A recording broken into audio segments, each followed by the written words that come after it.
తాకట్లో ఉన్న బంగారాన్ని విడిపించి ఆ రోజున మార్కెట్ ధర కట్టి మిగిలిన డబ్బును మీకు అందిస్తుంది కొమ్మూరి గోల్డ్. ఏం సార్ మీ ఇద్దరి మధ్య అంత థిక్ రిలేషన్ అంటే అది ఫ్యామిలీ బాండింగ్ లాగా అయిపోయింది. ఎలా సెట్ అయింది అంత స్నేహం ఇద్దరి మధ్య? ఇప్పుడు మీరు అడిగిన క్వశ్చన్కి స్క్రీన్ ప్లే ఆఫ్ లైఫ్ అంతే. What is meant to be అది జరగాలని రాసి పెట్టుంది. చెన్నైలో మేము హార్డ్లీ 4-5 years కలిసి ఉన్నాం. దాంతో హైదరాబాద్కి వచ్చాడు. నేను కాల్ చేయలేదు, నాకు నంబర్ లేదు. హైదరాబాద్కి వచ్చాక చరణ్ని కలిసాక తేజ్ నెంబర్ తీసుకున్నా. ఓకే, ఫోన్ చేశా, కలిసాము. అప్పుడు మేము క్రికెట్ ఆడేవాళ్ళం. సో మనోడు రాజూస్ క్రికెట్ క్లబ్లో ఆడేవాడు. ఒకరోజు ఎవరో చెప్పారు క్రికెట్ 6లు బాధేస్తున్నాడు అక్కడ, సూపర్ మీ ఫ్రెండ్ అంటే అప్పుడు నేను వెళ్ళా, కలిసాం. మళ్ళీ ఒకసారి కలిసాం. దాని తర్వాత కొన్ని 1-2 years కలవలేదు. ఓకే, దాని తర్వాత సబ్వేలో కలిసా. తర్వాత అప్పటికి ఇంకా మనోడు యాక్టింగ్ ఏం లేవు. నేను ఎడిటింగ్లో ఉన్నప్పుడు అప్పుడు సబ్వేలో కలిసా ఇంకో ఫ్రెండ్తో. మళ్ళీ అప్పుడు స్టార్ట్ అయింది పరిచయం. మళ్ళీ అప్పుడు మీట్ అవ్వడం స్టార్ట్ అయింది. ఓకే, దాంతో రెగ్యులర్ కలవడం స్టార్ట్ అయ్యాడు మళ్ళీ. బట్ ఇదేంటంటే ఫ్రమ్ నేను I think I was in 4th or 5th. అప్పుడు ఆ టైం నుంచి నాకు ఒక ఎవ్రీ ఫేజ్లో కలుస్తూ ఉండేవాడు. So every time we met అది ఒక బ్రదర్ బాండింగ్ లాగా అయిపోయేది. అంటే చిన్నప్పుడు ఆ 4-5 years వాడిని బాగా టార్చర్ పెట్టా క్రికెట్ నేర్పించాలని. కొట్టేవాడిని, తిట్టేవాడిని. అవునా? వీడు రాడనుకునేవాడిని, మళ్ళీ ఇంకా వచ్చేవాడు. మళ్ళీ లేదు నేను బాగా ఆడతానని చెప్పి వచ్చాడు. అప్పుడు అదేదో పెద్ద నేను కోచ్ మనోడు, బట్ ట్రైనింగ్ అయితే చాలా ఇంటెన్స్గా ఇచ్చేవాడు ఆ టైంలో. అయితే మీ ప్రభావం ఆ షాట్లన్నీ ఏమో అది వాడిని అడగాలి, నాకు తెలియదు. అడగాలి. మామూలుగా కొట్టాడు బాల్ని. అవునవును, బాగా కొడతాడు, గట్టి కొడతాడు. దాని తర్వాత ఇక్కడ రావడం, ఇక్కడ కలిసాక ఫస్ట్ 2 times జస్ట్ కలిసాం అంతే, మాట్లాడుకున్నాం, అయిపోయింది. ఎప్పుడైతే ఆ సబ్వేలో కలిసామో అక్కడి నుంచి daily, this was in 2001 or 2004 అనుకుంటా. 2004-5లో కలిసాం. ఇంకా అక్కడి నుంచి ఇప్పటి వరకు కంటిన్యూస్గా, ఇంకా గ్యాప్ లేదు. సో ఏంటంటే చిన్నప్పుడు అలా చూశాను కదా, సో ఆటోమేటిక్గా ఒక తమ్ముళ్ళలాగే ఉండేది. ఇది వాడు సక్సెస్ నా సక్సెస్ అని నేను వాడిని ట్రైన్ చేయాలి ఆయనకి ఎందుకో వచ్చింది. నాకు చరణ్తో ఎప్పుడు నాకు అలా లేదు. ఓకే, తేజ్ నాకన్నా కొంచెం చిన్నోడు కాబట్టి చిన్నప్పుడు తమ్ముళ్ళలాగే చూసేవాడిని నేను. సో ఇక్కడ కలిసాక అదే ఇది స్టార్ట్ అయింది. దాంతో వాడు కెరియర్ గురించి మాట్లాడినా, ఇలాంటి సినిమాలు చేద్దాం అనుకుంటున్నా, సో ఫస్ట్ డాక్టర్ అవుదాం అనుకుంటున్నాను అంటే నేను పిచ్చా అన్నాను. నువ్వు అసలు చదువు వచ్చా నీకు? అసలు నువ్వు సినిమాలు కనీసం ఫ్లాప్ సినిమా తీస్తే ఆడియన్స్ ఇరిటేట్ అవుతారు, ఇక్కడ నువ్వు తప్పు చేస్తే జనాలు చచ్చిపోతారు, నీకు నీ రిస్క్ తెలుస్తుందా నీకు అని చెప్పారు. దాని తర్వాత he decided he wanted to act and everything. అదే డాక్టర్ కావాల్సిన ఆయన యాక్టర్ చేసింది మీరే. నేనేం చేయలేదబ్బా, అంతా వాళ్ళ డిసిషన్ ఉంటుంది, మనం ఎవ్వరు ఏం చేయరు. ట్రాక్ మార్చేసింది మీరే. వాడు నిజంగానే డాక్టర్ అవ్వాలనుకుంటే ఎంతమంది చెప్పినా డాక్టర్ అయ్యేవాడు. వాడు యాక్టర్ అవుదాం అనుకున్నాడని డాక్టర్ని చంపేసాడు వాళ్ళు. స్టెథోస్కోప్తో ఉరి తీసాడు డాక్టర్ని. So it's his decision ultimately. వాడు ఏదైనా అదే కదా whole policy, do what ever you want, but అంతే. బట్ ప్రాపర్గా చేయి అంతే. ఏదున్నా కూడా 100% దిగితే దాంట్లో దిగిపోవాలి అంతే. కానీ వెరీ గుడ్ సోల్ అండి. అంటే ఫస్ట్ టైం కలుస్తుంటే వాళ్ళు ఎంత చిన్న వాళ్ళైనా ఎంత పెద్దవాళ్ళైనా ఎంత ఆప్యాయంగా దగ్గరికి తీసుకుంటారు, ఎంత ఆప్యాయంగా మాట్లాడతారు.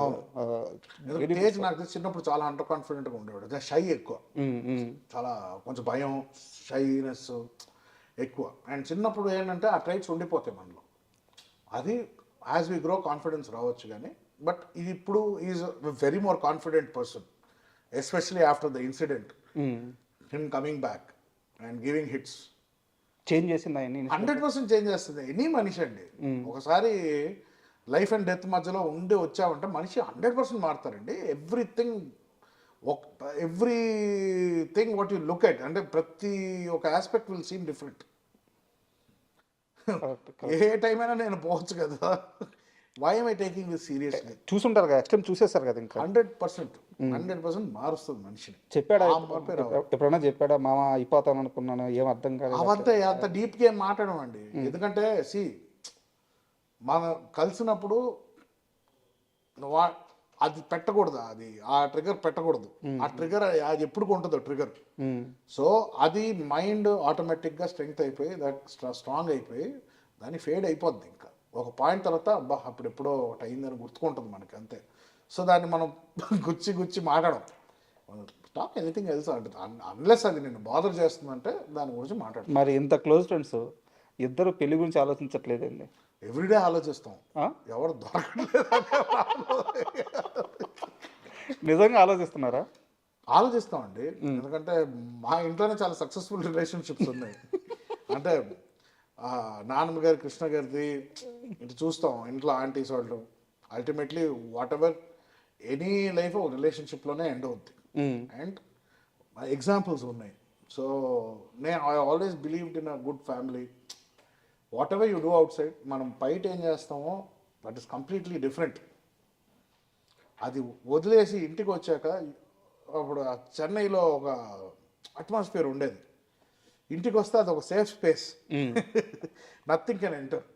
అది ఇప్పటికే I crave for it.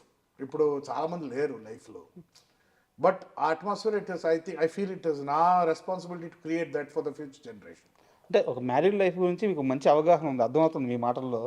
But ఎందుకు అటువైపుగా అంటే రీజన్, అంటే పర్టికులర్ రీజన్ అండి? నచ్చిన అమ్మాయి దొరకట్లేదా? Right place at the right time అంటారు కదండి. టైం రాలేదా? ఆ టైమింగ్ కుదరలే లైఫ్లో ఎప్పుడు.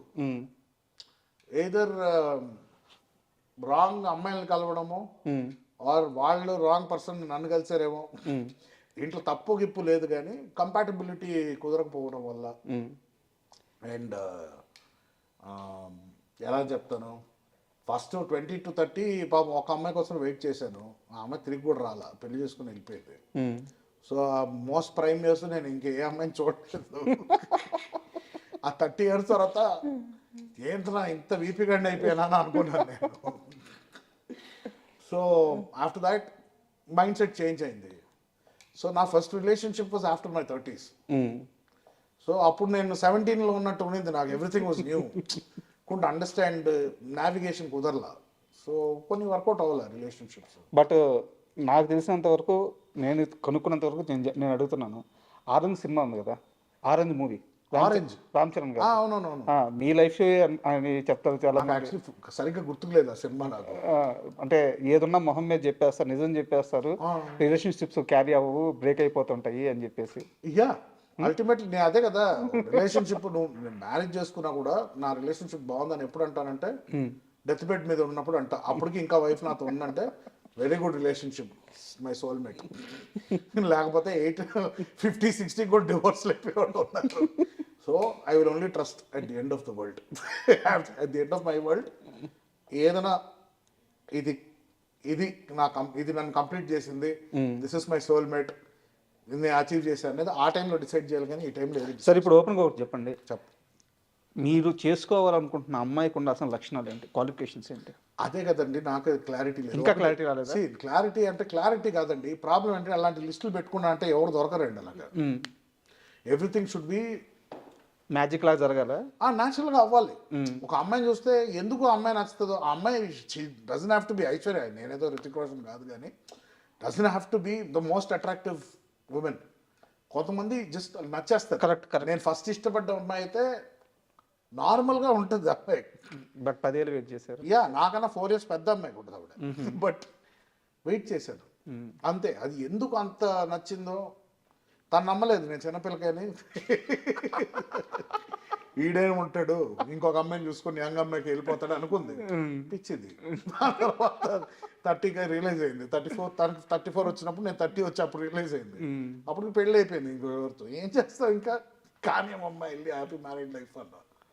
సో ఇప్పుడు మనం రాకెట్ మ్యాన్ అంటే ఆ రోజు నా మాట ప్రకారం యాక్టర్గా వెళ్ళాడు కాబట్టి వీడికి ఒక మెయింటెనెన్స్ చేయాలి, ఇవన్నీ చేయాలి కదా. బట్ ఏ నెలకి ఆ నెలకి ఇవ్వడం కాకుండా దానికి ఒక ప్రాసెస్ సెట్ చేశారు. నెలకి ఇంత అమౌంట్ వచ్చేటట్టు సెట్ చేశారు. అంతే, చాలా దూరం వెళ్ళి ఆలోచించారు. అంటే ఐ థింక్ దానివల్లే నేను కొంచెం మెంటలీ కూడా లేజీ అయ్యాను నా ఫీలింగ్. కోవిడ్ తర్వాత చాలా ఎఫెక్ట్ అయ్యాను ఆఫ్ కోర్స్ లాస్ట్ తర్వాత. బట్ అదే నాకు రేపు మాపు నాకు ఫుడ్ ఉండదు అని ఆలోచిస్తే అంత టైం ఉండేది కాదు నాకు ప్రాసెస్ చేయడానికి. ఐ షుడ్ హ్యావ్ వెంటనే వెళ్ళి ఇంకో ఎడిటింగ్ ఏదో ఒకటి తీసుకొని ఏదో ఒకటి స్టార్ట్ చేసేవాడు. బట్ నాకు ఆ లగ్జరీ వచ్చింది. ఆ లగ్జరీ గిల్ట్గా మారింది మళ్ళీ. పనికిరావు నువ్వు, హ్యాపీ ఎన్ని రోజులు ఇంకా అదే పాకెట్ మనీ. మీకు అభ్యంతరం లేకపోతే ఆ అమౌంట్ చెప్తారా, నెలకి ఎంత వస్తుందో? ఏది తండి 3 to 4 or something becomes 3-4 but yeah crores కాదు, ల్యాక్స్. లాక్స్. బట్ దాంట్లో నాది EMIs. I don't say everything. నాకు మళ్ళీ ఇదే డౌట్, మీకు ఈఎంఐ లేదు, మీరు ఇంత పెద్ద సామ్రాజ్యానికి వారసులు. That is the principle. Every time do take anything, ఏదైనా తీసుకున్నా లోన్స్ తీసుకో, banks are there, will give you. Tax కరెక్ట్గా, సిబిల్ బాగుంటుంది, రేపు ఒక ప్రాసెస్ అంటూ బాగుంటుంది, ఫైనాన్షియల్ ప్రాసెస్ అనేది ఉండాలి. So don't step outside the system. మీ కొంచెం గ్రౌండెడ్ ఉంటే రేపు మనకి వెన్ మనకి రేపు మాపో we need help from the banks. ఏదైనా చేయాలనుకుంటుంటే, if I want start a venture, develop relationship with the banks. ఉన్న డబ్బులను అలా తగలబెట్టేసుకుంటే ఎలాగా? Rotation is important. That is any smart parent would do that. Savings, rotation, EMIs, CIBIL is very important in life. So అది 100% ఒక procedure అండి. ఇప్పటికీ finance అంటే నాకు కొంచెం ఐఎమ్ మోర్ క్రియేటివ్ పర్సన్, నేను అట్ సైడ్ ఉంటాను. కానీ ఫైనాన్షియల్ వచ్చేసరికి నాకు చాలామంది అడ్వైజెస్ కావాలి, అంటే తెలిసి ఫ్రెండ్స్ కానీ, I take every once advice ఏం చేయాలి, ఎందుకంటే నాకు అంత ఐడియా లేదు. బట్ ఇంత ఆస్తిలో సగం % వీళ్ళమ్మ మీ పేరు మీదే ఉందంట కదా? ఉండనేమండి, ఉంటే రేపు అది ఆ టైం వచ్చి నేను మేనేజ్ చేయాల్సి వస్తే నేను మేనేజర్ దానికి. I'm not the owner, I'm always the servant of Vijay Krishna movies అని నేను ఫీల్ అవుతాను. 2000 కోట్ల వీళ్ళమ్మ ఉంది మీ పేరు? నాకు తెలియదు అండి, నిజంగా తెలియదు. తెలుసుకోలేదా? నాన్న అడగలేదు? ఎందుకు తెలుసుకోవాలి? నాన్న అడగలేదా? ఎందుకు? నేను అది వాడినప్పుడు నాకు ఎందుకు? వాళ్ళు సంపాదించిన వాళ్ళు అది జాగ్రత్త చేయడం మన పని, అంతే. నాకు ఒక విషయంలో మీ మీద రెస్పెక్ట్ చాలా పెరిగింది. అంటే మామూలుగానే మీ కష్టం నాకు అర్థమైంది. ఎడిటర్గా ఆల్రెడీ కొంత అచీవ్ చేసిన కుటుంబం నుంచి ఒక జల్సా చేయాల్సిన వయసు ఉంది, డబ్బు ఉంది, అంత ఉన్నా సరే మీరు కష్టపడిన తత్వం అంతా చూసిన తర్వాత నాకు మీ మీద రెస్పెక్ట్ పెరిగింది. దానికంటే కూడా మీరు వేరే ఇంటర్వ్యూలో ఒక మాట అన్నారు, నాన్నగారికి పుట్టిన వేరే బిడ్డలు కూడా నా తమ్ముళ్ళే, మేము బ్రదర్సే, వాళ్ళ కేరింగ్ కూడా తీసుకోవాల్సిన సమయం వస్తే నాదే, మేము ముగ్గురం చాలా బాగుంటాము అని చెప్పేసి ఒక మాట. మీ పేరు నాకు 100% రెస్పెక్ట్ పెరిగింది. సో నేను చూసుకున్నప్పుడు మీరు రెస్పెక్ట్ చేయండి. ఆ సిచ్యువేషన్ వచ్చి నేను చూసుకున్నానంటే వాళ్ళని సరిగ్గా అప్పుడు చెప్పండి. అప్పటి వరకు నేను మాటే చెప్పాను, మాట ఇచ్చా, కానీ నేను ఇప్పటి వరకు అది ప్రూవ్ చేయలేదు. ఆ సిచ్యువేషన్ వచ్చినప్పుడు when I succeed in that, then you tell me I respect you. But మీరు ముగ్గురు బ్రదర్స్ కదా, కలుస్తుంటారా మీరు ముగ్గురు? Talk on the phone. Mostly second బ్రదర్తో ఎక్కువ కాంటాక్ట్లో ఉంటాను. ఓకే. చెన్నైలో ఉంటాడు. వాళ్ళ రిలేషన్ నాన్నగారితో ఎట్లా ఉంటుంది? బాగానే ఉంటుందండి. ఇది టాక్ రెగ్యులర్లీ. ఆయన నాకన్నా ఎక్కువ డాడ్తోనే మాట్లాడతాడు. వీకెండ్ ఒక రోజు ఫోన్ చేస్తాడు నాకు, సండే ఒక రోజు నాతో మాట్లాడాలి. సో ఒకవేళ మిస్ అవుతే వీక్ డేలో ఒక రోజు కాంపన్సేట్ చేస్తాం. సో అలా మెయింటైన్ రిలేషన్. ఈ loves me a lot, I love him. నాకు అంటే వాడితో చిన్నప్పటి నుంచి పెరిగాను కదా నేను. ఐ వాజ్ 10th స్టాండర్డ్, నేను 7th 8th ఉన్నప్పుడు పుట్టాడు. సో ఆల్మోస్ట్ కలిసే పెరిగాం. అది ఆల కొడుకు, స్టెప్ బ్రదర్ ఇవంతా అది రాదు కదా. కలిసి పెరిగినప్పుడు ఆ బంధమే. ఏజ్ని ఎలా చూస్తాను, అంతే కదా. ఇట్ ఈస్ అల్టిమేట్లీ చాలా మంది ఇప్పుడు మన పెట్స్ని తెచ్చుకుంటాం ఇంటికి, వాళ్ళకి మనకు బ్లడ్ రిలేషన్షిప్ లేదు, మన బ్రీడ్ కూడా కాదు. అంతే కేరింగ్ నేచరు. ఆబ్వియస్లీ నేను తేజాని నేను ఇన్ అ వే ఒక సన్ లాగే చూస్తా నా బ్రదర్స్ని. నాకని చాలా చిన్నోళ్ళు, బిగ్ బ్రదర్ అయినా కూడా అలాంటి ఒక దీంట్లో చూస్తాం. సో ఎప్పుడు ఆ కాంపిటీషన్ ఇవన్నీ కాదు. సో అదే when they look up to me, I will give everything. But ఇక్కడ ఒక సన్నటి లైన్ ఉంది. నాన్నగారి పనుల్లోకి మీరు ఇన్వాల్వ్ కాకపోవడము, ఆ లైను పట్టుకొని ఇద్దరు పరిధిలో, అంటే తండ్రి కొడుకులే, బట్ ఇంత పెద్ద వ్యవహారాన్ని నడిపేటప్పుడు ఏంటంటే ఒకరికి ఇచ్చేయాలి, ఒకరిని ముందు పెట్టాలి, ఒకరి వెనకాల ఉండాలి. సో అది ఎలా మ్యాచ్ చేసుకున్నారు, ఎలా కుదిరింది? అది న్యాచురల్గా కుదిరింది. He is a very efficient man. అన్నీ చూసుకున్నారు, పొద్దున్న లేచిన దగ్గర నుంచి ఈవినింగ్ వరకు. ఆయన ఎంతసేపు పడుకుంటారో ఆయనకే తెలియదు, కానీ కంప్లీట్ చేయాలంటే టాస్క్ కంప్లీట్ చేస్తారు. ఆయన ఎప్పుడైతే టేక్ ఓవర్ చేశారో అక్కడి నుంచి నాన్ స్టాప్గా is been sitting on developing Vijay Krishna green studios and everything. So ఒకళ్ళు తీసుకున్నప్పుడు ఇనిషియేటివ్, మనం జస్ట్ వెనకాల సపోర్ట్. ఆయన పని చేయమంటే నేను చేస్తా, అంతే. సో దాంట్లో ఎప్పుడు 2 తలకాయలు ఉండకూడదు బిజినెస్లో. ఒకళ్ళు లీడ్ చేస్తున్నారంటే కరెక్ట్, ఒకడే. ఇంకొకళ్ళు వచ్చారంటే ఉన్నది కూడా చెడగొట్టుకుంటాం. అంటే ఇక్కడ నాకు అర్థం కాదు ఏంటంటే, చాలా చిన్న లిమిట్ ఆస్తుల దగ్గర సినిమా సెలబ్రిటీకి సంబంధించిన వారసులు పిల్లలు మీడియా ముందుకు వచ్చి గొడవలు పడతా, తల్లిదండ్రుల మీద, అన్నదమ్ముల మీద రకరకాల ఇష్యూలు అవుతూ ఉంటాయి అన్నమాట. సో ఇన్ని వేల కోట్ల రూపాయల ఆస్తులు ఉన్నా కానీ ఏ రోజు విజయ నిర్మల గారి కుటుంబం నుంచి ఒక్క మనిషి మీడియాకి ఎక్కువ, రోడ్డుకి ఎక్కువ, ఆస్తి విషయంలో ఒక్క మాట ఒక్క సందర్భంలో మాట్లాడిన సందర్భమే లేదు. సో అది పెంపకం నుంచి వచ్చింది అనుకోవచ్చా? అంతేనండి, అంతే అనుకోవాలి, ఇంకేమనుకుంటాను. నచ్చుతుంది అంటే సోల్ క్యారియర్ గ్రాండ్ మా భుజాల మీద మొత్తం ఫ్యామిలీని మోస్తుంది. సో ఇప్పుడు ఏంటంటే ఆ ఒక పేరుని నిలబెట్టడం మన బాధ్యత, కానీ దాన్ని ఇప్పుడు తీసి మనం 100 రెట్లు చేసేది ఏం లేదు. ఆవిడ చేసిందే గ్రేట్, దాన్ని ప్రిజర్వ్ చేసుకొని మనం పర్సనల్గా ఏం చేసుకున్నాం అనేది గ్రేట్ ముఖ్యం. సో ఇక్కడ పిక్చర్లో నేను అనేది ఉండదు. కృష్ణ గారు, నిర్మల గారు వాళ్ళే. What ever I do is below that. నేను సపరేట్గా ఏం చేసుకుంటాను, డాడీ ఆయన ఏం చేసుకుంటారో ఇట్స్ హిస్ డిసిషన్. సూపర్. మీ ఇద్దరు ఎక్కువ మాట్లాడుకుంటారా? కలిసినప్పుడు మాట్లాడతాం. చాలా తక్కువ కదా. ఆయన ఎక్కడ బిజీగా ఉన్నాం, నేను నా పనిలో ఉంటాను. ఇలా ఆఫీస్ టైంలో ఇలా వచ్చినప్పుడు మాట్లాడుకుంటాం, అన్ని డిస్కస్ చేస్తారు. ఆయన టైం టు టైం ఫోన్ చేస్తారు, అప్డేట్ అయినా ఉందా, ఒకవేళ లేకపోతే ఏదైనా హ్యాండిల్ చేయాలంటే, ఇలాంటివి ఏదో చిన్న చిన్నవి ఉంటాయి. ఫ్యామిలీలో ఏదైనా మీటింగ్స్ ఉందంటే, ఎవరన్నా కలవాలంటే కలుస్తుంటాం. ఇప్పుడు మహేష్ బాబు గారు రాజమౌళి గారితో మూవీ చేస్తున్నారు, వారణాసి. అంటే ప్యాన్ ఇండియా కాదు, ప్యాన్ వరల్డ్ అని చెప్పి అంటున్నారు. మీరు మహేష్ బాబు గారిని, ఆయన కష్టాన్ని చాలా రోజులు దగ్గర చూస్తుంటారు. సో మీకు ఎలాంటి ఎక్స్పెక్టేషన్స్ ఉన్నాయి మూవీ మీద? నాకు ఎక్స్పెక్టేషన్ డెఫినెట్లీ చాలా ఉంటుంది. నేను సినిమాలు చూసేది ఆడియన్స్గానే చూస్తాం. సో బయట ఎలా ఉందో expectation, it's same expectation. And మొన్న టీజర్ తర్వాత స్కేరీగా ఉంది, ఎక్స్పెక్ట్ ఎక్కువ చేయాలా లేకపోతే ఇప్పుడు ఏంటి, ఈ టెన్షన్లు ఉంటాయి నాకు. ఫస్ట్ ఎప్పుడు అదే tension. But I don't think Rajamouli గారు will go wrong anywhere. Is always been, ఆయన ఎప్పుడు ఏం చేస్తున్నారో ఆయనకు ఒక అవగాహన ఉండే చేస్తారు ఆయన. సో అండ్ ఆయన గురించి చెప్పడానికి నేను పెద్ద క్యారెక్టర్ ఏం కాదు, బట్ ఆయన as an audience and a fan of both,